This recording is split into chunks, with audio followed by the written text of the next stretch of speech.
This is our most desperate hour. Unless we make a stand, here and now, we gonna die. Now. Roll for initiative! After swashbuckling with pirates, blowing things up with Mr. Torgue, and going on safari with Sir Hammerlock, Borderlands 2 wraps up its DLC campaigns with the jab at fantasy role-playing and Tiny Tina's assault on Dragon Keep. Does Tina's turn at Dungeon Master make for an epic quest, or is it a critical fail? Now, pick your characters. You got the Necromancer, the Commando, the Siren. Siren. Dibs. My Siren's name is Brick, and she is the prettiest.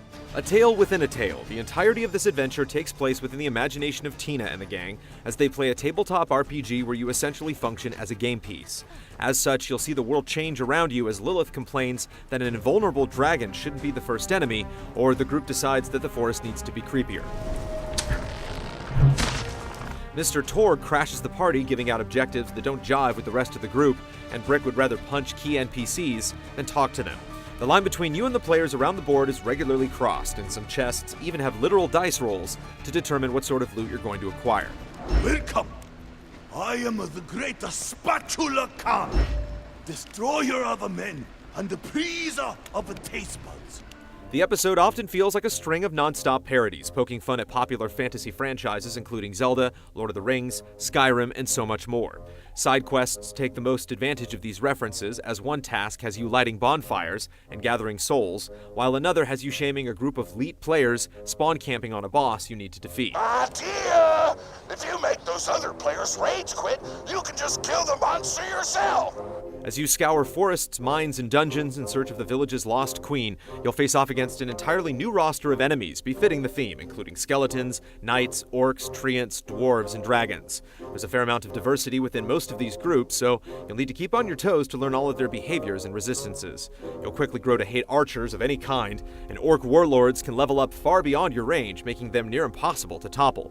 However, while the episode is certainly challenging, there's nothing quite as vexing as the witch doctors from the previous episode, and you'll gain some tricks of your own as you swap your grenades for super effective magic missiles, which cover enemies in a thick layer of slag. Magic missile! Since players may have easily maxed out their characters in previous DLC episodes, it would be natural to expect the level cap to be raised within this final campaign. However, rather than raising the ceiling for every player, Gearbox attached a $5 fee when they released the update in April.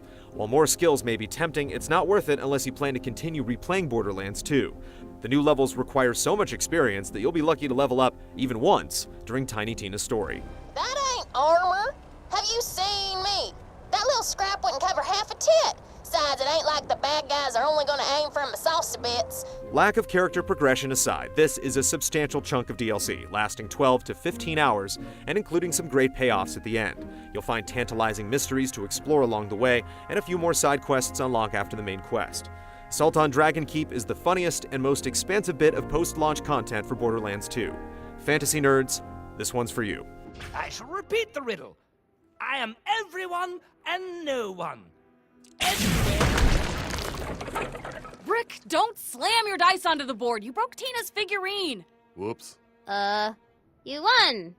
Yay!